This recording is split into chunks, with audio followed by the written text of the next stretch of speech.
चलिए सीखते हैं कि एमएस एक्सेल में हम अटेंडेंस शीट कैसे बना सकते हैं और इसके बैकग्राउंड में हम लोगो भी इंसर्ट करने वाले। पर फिलहाल सीखते हैं कि कैसे आप एक अटेंडेंस शीट बना सकते हो एमएस एक्सेल में। तो इसको परफेक्ट बनाएंगे और इसमें आप प्रिंटिंग का काम भी पूरा सीख लोगे कि एमएस एक्सेल में प्रिंट और प्रिंट के लिए हम कैसे चीज़ों को ठीक से तरतीब से रख सकते हैं। तो इसके लिए ओपन करते हैं विंडो प्लस आर और सर्च करते हैं एक्सेल। इंटर एमएस एक्सेल आ जाएगा और ब्लैंक वर्कशीट उठाते। सबसे पहले यहाँ पे नेम था तो नेम ही लिखते, फिर एफ नेम, फादर नेम, और इसके बाद देखना चाहेंगे यहाँ पे कि नेक्स्ट क्या आ रहा था। तो रोल नंबर, रिसिप्ट और फिर फ़ी। तो यहाँ पे लिखते हैं रोल नंबर और फिर आ जाएगा रिसिप्ट और इसके बाद आ जाएगा यहाँ पे फ़ी। अच्छा नेक्स्ट, यहाँ पे हमें 1 से लेकर 31 तक नंबर जनरेट करने हैं। तो यहाँ पे लिखेंगे 1। 1 लिखने के बाद अब ज़ाहिर बात है मैं इसे कुछ इस तरह से ड्रैग भी कर सकता हूँ। यहाँ तक हमने 31 तक इसे ड्रैग करना है, ये हो जाएगा 31 तक। पर ये सेम काम करने के लिए आपने यहाँ पे सीरीज़ पढ़ा था तो सीरीज़ में रो सेलेक्ट कर लो क्योंकि रो के फॉर्म में हमें ये चीज़ चाहिए थी, और इसके बाद यहाँ से सेलेक्ट कर लो लीनियर और उसके बाद 1 देके इसे यहाँ पे दे दो 31 और ओके पे क्लिक करोगे तो आपके लिए ये सेम इसी तरह का सीरीज़ जनरेट करके आपको दे देगा। अच्छा, अब यहाँ पे ये चीज़ें और यहाँ पे हेडर्स और हेडिंग्स लिखने के बाद नेक्स्ट काम हमें इनका थोड़ा सा साइज़ बढ़ाना है और इन तीनों का साइज़ और मतलब यहाँ पे जो टेक्स्ट का साइज़ है इनको थोड़ा सा मज़ीद बढ़ाना चाहेंगे। और उसके बाद इनको सेंटर, ऑलमोस्ट सभी को सेंटर करते हैं यहाँ से। दोनों यहाँ पे वर्टिकल और हॉरिजॉन्टल दोनों सेंटर सेंटर आपने सेलेक्ट करना है। एक मिडल होगा और दूसरा सेंटर होगा। तो ये मिडल अलाइनमेंट और ये सेंटर अलाइनमेंट। अच्छा नेक्स्ट, यहाँ पे अगर देखा जाए तो ये जो 3 सेल्स में डेटा आ रहा है ये कुछ इस तरह से रोटेट किए गए। तो तीनों को सेलेक्ट करते हैं, ऑप्शन का नाम यहाँ पे होगा ओरिएंटेशन, इस पे क्लिक करके यहाँ से, और यहाँ पे ऑप्शन हमें मिल जाएगा एंगल काउंटर क्लॉकवाइज, इस पे क्लिक करेंगे। क्लिक करने के बाद ये कुछ इस तरह से हमें रोटेटेड दिख जाएंगे और पैर यहाँ से हमने थोड़ा सा ये जो नेम एंड फादर नेम है इन दोनों को सिलेक्ट करके इनको साइज़ देना है। अब कुछ इस तरह से इसे लिखने के बाद और बनाने के बाद नेक्स्ट काम जो कि हमें करना है वो हमें ये देखना होगा कि कितने पेजेस पे ये डेटा प्रिंट हो रही है। तो इसके लिए व्यू टेप, पेज लेआउट, पुराने लेक्चर्स में ये ऑप्शंस आपने अच्छे से पढ़े हैं तो याद होगा। अब यहाँ पे हमें दिख रहा होगा कि इतने सारे मार्जिन्स आ रहे हैं, ये मार्जिन्स तो नहीं चाहिए। अब मार्जिन्स को ख़त्म करने के लिए पेज लेआउट पे क्लिक कर लो, margins, custom margins, left margins नहीं चाहिए, टॉप मार्जिन्स, बॉटम मार्जिन्स नहीं चाहिए, टॉप मार्जिन्स नहीं चाहिए। नेक्स्ट राइट मार्जिन्स चाहिए, नहीं चाहिए ये भी। और फुटर, फुटर में हमें कुछ लिखना नहीं है तो फुटर को भी ज़ीरो करके ओके पे क्लिक करते हैं। अच्छा, यहाँ तक काम हो चुका है लेकिन टॉप पे हमें हेडर्स लिखना है। हेडर्स के लिए थोड़े से मार्जिन्स चाहिए होंगे क्योंकि इसमें भी हेडर्स आ रहे हैं। हेडर्स कौन से हैं, ये जैसे क्लास, स्टार्टिंग डेट और फिर मंथ, तो इसके लिए हमें हेडर्स चाहिए होंगे। तो मार्जिन्स, कस्टम मार्जिन्स, और फिर यहाँ पे जो टॉप मार्जिन्स हैं इनको इंक्रीज़ करते हैं। 0.75 हमने रखा, ओके पे क्लिक करेंगे, टॉप के मार्जिन्स आ जाएंगे। अब बॉटम में हमें कुछ नहीं लिखना तो मार्जिन्स ख़त्म। अब यहाँ पे हमने लिखना है क्लास, स्टार्टिंग और फिर मंथ। तो यहाँ पे लिखते हैं क्लास, शिफ्ट के साथ माइनस की प्रेस कर लो, आपको ये लाइन मिल जाएगी। और फिर स्पेस की प्रेस करके आगे कर्सर को ले जाओ और फिर क्लास, यहाँ पे था टाइमिंग शायद, और फिर शिफ्ट के साथ वही माइनस की और उसके बाद यहाँ पे लिखते हैं मंथ। अब टाइमिंग की जगह पे आप स्टार्टिंग डेट या कुछ भी हेडर्स, डिपेंड करते हैं आप किस टाइप का यहाँ पे अटेंडेंस शीट बना रहे हो, उस टाइप का डेटा आप यहाँ पे फिल कर सकते हो। अब कंट्रोल ए सिलेक्शन करेंगे, होम टैब की तरफ जाके बोल्ड करते हैं इन्हें और थोड़ा सा इनको यहाँ से साइज़ देते हैं। अब साइज़ देने के बाद ये डिस्टर्ब हो जाएंगे तो यहाँ पे इनके बीच में जो स्पेसेस है ये हम कम करते हैं। यहाँ पे हो चुके कम, और ये जो दूसरा डेटा है इसको भी यहाँ पे लाना चाहेंगे तो यहाँ से भी इसे करते हैं कम। डेटा का साइज़ ज़्यादा है तो हम यहाँ पे डेटा का साइज़ थोड़ा सा कम करेंगे। इनके बीच में ओपन स्पेसेस तो स्पेसेस के बेस पे ज़ाहिर बात है आप तरतीब दे सकते हो, कंट्रोल से इसे कॉपी करेंगे और यहाँ पे भी चाहिए होगा जो कि खुद ब खुद आ रहा है, क्योंकि हेडर एंड फुटर में जो भी चीज़ लिखोगे वो हर एक पेज पे रिपीट हो जाएगा। पर यहाँ पे देखा जाए तो फर्स्ट पेज में यहाँ पे आ रहा होगा क्लास स्टार्टिंग डेट और फिर मंथ, और नेक्स्ट पेज पे एंडिंग डेट। तो दोनों में हेडर्स सेम नहीं है। तो इसके लिए हम यहाँ पे वापस क्लिक करते हैं और फिर चले जाएंगे हेडर एंड फुटर की तरफ। मतलब ये हेडर एंड फुटर के बीच में कर्सर रखे हेडर एंड फुटर की तरफ चले जाओ, यहाँ पे ऑप्शन आपको मिलेगा जिसका नाम डिफरेंट फर्स्ट पेज। जिसे हम इस पे चेक लगाएंगे तो फर्स्ट पेज का डेटा चला जाएगा। तो हम ये डेटा उठा के कंट्रोल सी कॉपी और यहाँ पे आके इसे पेस्ट करते हैं। पेस्ट करके वापस इनको सेलेक्ट करेंगे, होम टैब साइज़ यहाँ पे 14, यहाँ से करते हैं बोल्ड, और फिर यहाँ पे ये वाला जो डेटा है इसे चेंज करते हैं। टाइमिंग की जगह पे कुछ भी लिखोगे तो दूसरे पेज पे ये चेंज आपको नहीं देखने को मिलेगा। अब जैसे आपने यहाँ पे चीज़ें लिखी कुछ एक्स्ट्रा, जैसे कि हम यहाँ पे लिखते हैं मान लो एंडिंग डेट, और फिर नेक्स्ट यहाँ से स्पेसेस को ख़त्म करते हैं, स्पेसेस को थोड़ा सा कम, ताकि ये वाला डेटा सेम पेज पे आ सके जो कि आ रही है। अच्छा, यहाँ तक काम करने के बाद नेक्स्ट काम जो कि हमें करना है वो ये जो 1 2 3 ये साइज़ बहुत ज़्यादा ले रहे हैं, और देखा जाए तो 4 पेजेस के ऊपर हमारा डेटा प्रिंट होने जा रहा। तो ये 31 से सिलेक्ट करके आ जाएंगे यहाँ पे 1 तक, और चले जाएंगे यहाँ पे होम टैब की तरफ, और यहाँ पे फॉर्मेट और फिर कॉलम विड्थ, यहाँ पे हम इसे साइज़ देना चाहेंगे 0.3। ओके। और देखा जाए तो अभी इनका साइज़ कम हो चुकी है। हाँ, सबको एक साथ सेलेक्ट करने का फ़ायदा यही है कि सबको एक साथ आप यहाँ पे साइज़ दे रहे हैं। अब नेक्स्ट यहाँ पे एक्स्ट्रा जगह, तो इसके लिए हम यहाँ से साइज़ेस थोड़े से इंक्रीज़ करेंगे, या तो फिर इन्हीं का साइज़ यहाँ पे थोड़ा सा बढ़ा लेते हैं। कॉलम विड्थ 0.3 की बजाय ये करते 4। ओके। नेक्स्ट पेज पे डेटा जा चुकी है, तो कॉलम विड्थ 0.3 इनके लिए, या तो 3 इनके लिए बेहतर होगा। 3 बिल्कुल बेस्ट था। अच्छा, नेक्स्ट काम जो कि हमें करना है वो, अगर हम कंट्रोल पी प्रिंट की तरफ चले जाते हैं तो फर्स्ट पेज पे डेटा कुछ यूँ, सेकंड पेज पे ये। तो सेकंड पेज पे डेटा गड़बड़ कर रही है, तो इनके बीच में यहाँ पे जो स्पेसेस है इनको करते हैं थोड़ा सा कम। अब control P print, first page पे ठीक आ रहा है, सेकंड पेज पे भी बिल्कुल ठीक आ रहा है। अब गड़बड़ कहाँ पे आ रही है कि वो लाइनें हमें नहीं दिख रही है जो कि हमें यहाँ पे पेज के ऊपर दिख रहे हैं। और दूसरा काम आपने यहाँ पे इसे प्रिंट जिस पेज पे करना है वो पेज यहाँ से सिलेक्ट कर लो। जैसे कि नॉर्मली हम A4 ही सिलेक्ट करेंगे, क्योंकि A4 के ऊपर ही ये डेटा ज़्यादातर प्रिंट किया जाता है। और यहाँ से फादर नेम का जो साइज़ है वो मैं थोड़ा सा छोटा कर लेता हूँ, ताकि ये डेटा यहाँ पे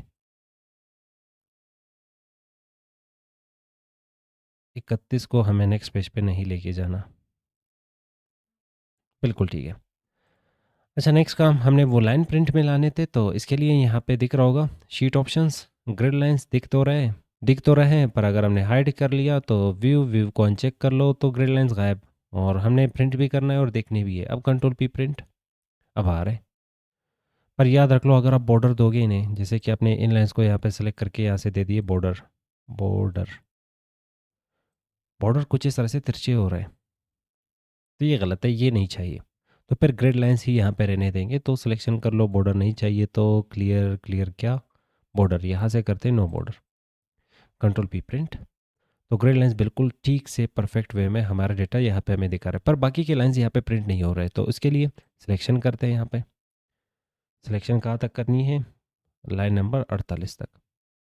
और इसके बाद वापस हमने चले जाना है यहाँ पे पेज लेआउट की तरफ। ऑप्शन होगा यहाँ पे प्रिंट एरिया और सेट प्रिंट एरिया। अब कंट्रोल पी प्रिंट, तो लाइंस पूरे यहाँ तक प्रिंट हो रहे हैं। हाँ, यहाँ पे अगर कुछ और दिखाया जा रहा है, जैसे कि यहाँ पे नीचे एरिया बहुत ज़्यादा है, पर प्रिंट में जब देखोगे तो एरिया बिल्कुल है ही नहीं। तो हमेशा चीज़ आपको प्रिंट में भी चेक करना होगा। अच्छा, नेक्स्ट काम जो कि हमें करना है वो ये जो लाइंस हैं, जैसे कि यहाँ पे थे रेड, हमें रेड चाहिए। तो सबसे पहला काम, मुझे ये जो ऊपर वाला टेक्स्ट है ये भी रेड चाहिए। तो पीछे चले जाते हैं, यहाँ पे टेक्स्ट सेलेक्ट करते हैं, कंट्रोल ए सिलेक्शन करेंगे, होम टैब और टेक्स्ट रेड, फिर सिलेक्शन टेक्स्ट रेड, फिर selection text red, selection control B bold. कम हो चुका है यहाँ तक। अब कंट्रोल पी प्रिंट, अच्छा लग रहा है, पर लाइनें हैं। तो लाइनों के लिए चले जाएंगे वापस यहाँ पे हमने फाइल की तरफ, और यहाँ पे हमने ऑप्शंस पे क्लिक करना है। यहाँ पे एडवांस्ड पे क्लिक कर लो, और फिर नीचे स्क्रॉल करते हैं, यहाँ पे आपको ऑप्शन दिख जाएगा इस वाले ग्रुप में, display options for this worksheet. Grid lines colour क्या है, नहीं है या तो फिर वाइट है, तो हम यहाँ से रेड कलर सेलेक्ट करके ओके पे क्लिक करते हैं। अब कंट्रोल पी प्रिंट। अब मज़े का लग रहा है। अब जब भी आपको इसे प्रिंट करना है तो प्रिंट करने के लिए आपको इसे पीडीएफ में सेव करना है। पीडीएफ के लिए सेव एज, ब्राउज़, और फिर यहाँ से कोई भी एक लोकेशन इसे दे दो और फिर यहाँ से क्लिक करके इसे पीडीएफ सेलेक्ट करके दे दो, जो कि यहाँ पे ये रहेगा। पर उससे पहले हमने बैकग्राउंड में लोगो भी इंसर्ट करनी है। तो वैसे भी हमने यहाँ पे हेडर में एक ही बॉक्स यूज़ किया, उसी बॉक्स में हमने ये तीनों टेक्स्ट लिखे, तो ये दरमियान का बॉक्स खाली है। इस पर क्लिक करके आप यहाँ पे चले जाएंगे हेडर एंड फुटर की तरफ। ऑप्शन का नाम होगा पिक्चर। पिक्चर कहाँ से लानी है, कंप्यूटर से। पिक्चर कहाँ पे पड़ी है, डाउनलोड्स में। और उसके बाद यहाँ से करते हैं स्क्रॉल, पिक्चर सेलेक्ट, इंसर्ट। थोड़ा सा इंटर करेंगे ताकि ये सेंटर। अब ठीक है, थोड़ा सा और सेंटर करना है तो यहाँ पे click, inter inter inter inter.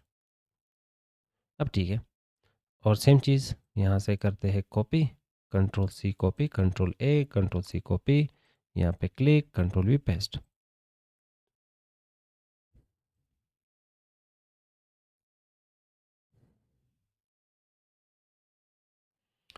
Picture तो सेलेक्ट करके देंगे क्योंकि ये पिक्चर कॉपी नहीं कर पा रहा, तो यहाँ से पिक्चर वापस सेलेक्ट करेंगे। तो पिक्चर आ चुकी है, इंटर एक्स्ट्रा है तो इंटर को थोड़ा सा कम करते हैं और इसकी बराबरी में इसे लेके आ जाते हैं, कंट्रोल जी। ये यहाँ पे थोड़ा सा गड़बड़ तो कर रहा है एक्सेल, तो header and footer, picture, picture insert हो चुकी है, इंटर, बिल्कुल ठीक है। अब भी अगर आपको ये नीचे दिख रहा है तो इंटर को आप यहाँ पे थोड़ा सा डिलीट कर लो, 2 इंटर हम डिलीट करते हैं। अब कंट्रोल पी प्रिंट। तो बिल्कुल हमारा यहाँ पे जो अटेंडेंस वर्कशीट था वो तैयार हो चुका है। नेक्स्ट हमने फाइल पे क्लिक करना है, सेव एज पे क्लिक करना है, ब्राउज पे क्लिक करना है और लोकेशन देंगे डेस्कटॉप, और इसको नाम कुछ भी दे दो, जैसे कि मैंने वर्क बुक, या तो फिर लिखते हैं नसीब कोड स्टूडियो अटेंडेंस शीट, और सेव पे क्लिक करते। और ये सेव होके एक दफ़ा ओपन हो जाएगा, पर हाँ हमने इसे सेव कर लिया पीडीएफ में नहीं, तो सेव एज ब्राउज, फिर देंगे इसे लोकेशन डेस्कटॉप, नाम कुछ भी रख लो पर पीडीएफ सेलेक्ट कर लो, इस दफ़ा पीडीएफ में सेव करते हैं इसे। तो यहाँ पे हमारा अटेंडेंस शीट तैयार। पर इसमें जो गड़बड़ आ रही है वो हमारा ये वाला इमेज बहुत ज़्यादा डार्क है, तो आप इसे ट्रांसपेरेंट कर सकते हो। किसी ग्राफिकल सॉफ्टवेयर का यूज़ कर लो या ऑनलाइन टूल्स का यूज़ कर लो और उसके थ्रू इसे ट्रांसपेरेंट कर लो। जब आप इसे 70% ऑलमोस्ट ट्रांसपेरेंट कर लेंगे तो ज़ाहिर बात है फिर कुछ इस तरह से ये नहीं दिखने वाला। और इसका दूसरा जुगाड़ मैं बता देता हूँ, जो कि आप एम एस एक्सेल में ही कर सकते हो। इमेज को सेलेक्ट करके डिलीट कर लो, यहाँ पे भी इमेज को सेलेक्ट करके डिलीट कर लो और चले जाओ यहाँ पे इंसर्ट टेप की तरफ, शेप को उठा लो और यहाँ से शेप अपने ओवल उठा के शिफ्ट के साथ इसे ड्रा करना है।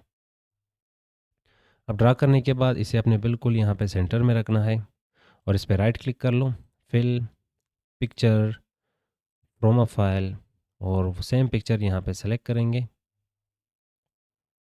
सिलेक्शन के बाद इसके आउटलाइन नहीं चाहिए तो shape outline, no outline, shape fill पे क्लिक करके और फिर ग्रेडियंट, मोर ऑप्शंस या मोर ग्रेडियंट, और इसके बाद हमने यहाँ से इसे ट्रांसपेरेंट करना है। 81% हमने इसे ट्रांसपेरेंट कर लिया तो अच्छा दिखेगा। कंट्रोल शिफ्ट डुप्लीकेट, यहाँ पे इसे रखते हैं। अब मज़े का दिख रहा होगा। हम्म। अब इसे सेव कर लो वापस, तो save, save as, browse, location देंगे डेस्कटॉप वापस। डेस्कटॉप लोकेशन देने के बाद यहाँ से सेलेक्ट करते हैं पीडीएफ को और इसे 1 के नाम से यहाँ से सेव करते हैं।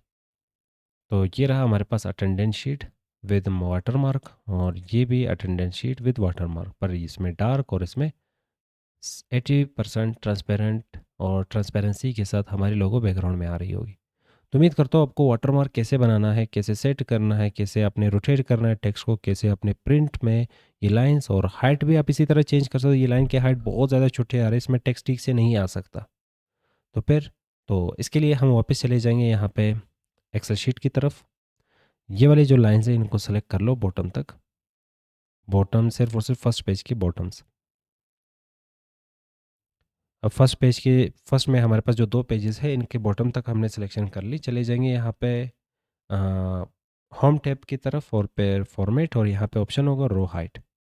इस वक़्त रो हाइट 0.2 है, हम इसे रखते हैं 0.3।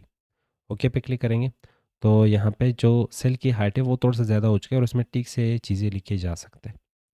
तो उम्मीद करता हूँ आपको यहाँ पे ये चीज़ पसंद आ चुकी होगी। नेक्स्ट लेक्चर आपको किस चीज़ के बारे में चाहिए होगा तो आप वो कमेंट कर सकते हो। हाँ, यहाँ पे इसकी भी हाइट इंक्रीज़ इसने कर लिया, तो इसके लिए हम वापस चले जा सकते हैं शेप फॉर्मेट। यहाँ पे हमने साइज़ देना है इसे, जैसे कि 6x6 इसका साइज़ रखो। 6x6 ये हो चुका है, इसको सेंटर कर लो और इसको डिलीट कर लो। Control shift duplicate, control shift और लेफ्ट क्लिक के थ्रू हम यहाँ पे वापस डुप्लीकेट उठा के यहाँ पे रखते हैं। अब कंट्रोल पी प्रिंट, तो वापस चीज़ें हमारे नॉर्मल हो चुके होंगे। हाँ, इस दफ़ा डेटा 3 पेजेस पे आ रहा है क्योंकि हाइट इंक्रीज़ हुई है। तो एक काम हम फिर ये कर सकते कि यहाँ पे जो एक्स्ट्रा एरिया प्रिंट में आ रहा है वो हमें प्रिंट में नहीं चाहिए। तो पेज लेआउट की तरफ चले जाएंगे, print area, clear print area और फिर वापस सिलेक्शन करते हैं टॉप से यहाँ तक और फिर हमने चले जाना है यहाँ पे print area, set print area, control P print. अब एक्स्ट्रा कुछ भी यहाँ पे प्रिंट नहीं हो रहा।